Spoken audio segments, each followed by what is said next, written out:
After 17 months as National Security Advisor, John Bolton's departure was as contentious as his public service, disputing the president's account of his exit from the administration.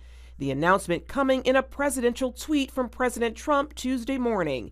I informed John Bolton last night that his services are no longer needed at the White House. I disagreed strongly with many of his suggestions, as did others in the administration. Bolton fired back within minutes, tweeting that he wasn't fired, but offered to resign, and the president said, "Let's talk tomorrow."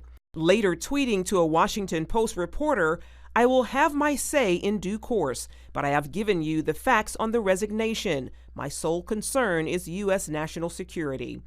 It's the latest and last in a long series of disagreements between the president and his former national security advisor. Bolton and the president didn't see eye to eye on many foreign policy initiatives, with the NSA chief taking a hard line on issues like North Korea, Venezuela, and Iran. On CBN's Faith Nation program, CBN chief political correspondent David Brody said the president and Bolton were an unlikely team.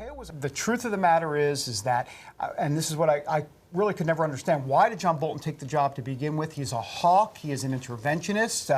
Some called him a warmonger. Even Donald Trump called him a potential warmonger. Donald Trump is an isolationist, doesn't want to get involved in all this. So it really seemed like a mismatch from the very beginning. The final straw was Bolton's opposition to having the Taliban at Camp David as part of the Afghan peace negotiations. I like John Bolton.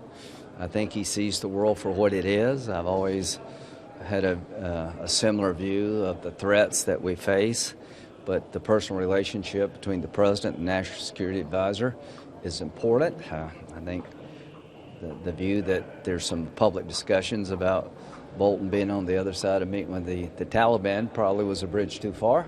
The Washington Post reporting an angry Oval Office meeting on Monday led to the president's decision. The president's entitled to the staff that he wants at any moment. It's the latest in a long series of changes in the Trump administration. Secretary of State Mike Pompeo said he wasn't shocked by the news about Bolton. I'm never surprised. Well, let me ask you this. And I don't mean that on just this issue. Senator Chris Coons says he wants more information on why Bolton left and its impact on national security. I think there's a lot that we need to know about what caused this abrupt firing by tweet of the president's national security advisor, what the policy differences were, and what this means about stability.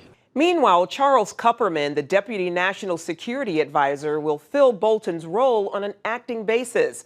President Trump says he'll announce his permanent pick for the job next week. Charlene Aaron, CBN News.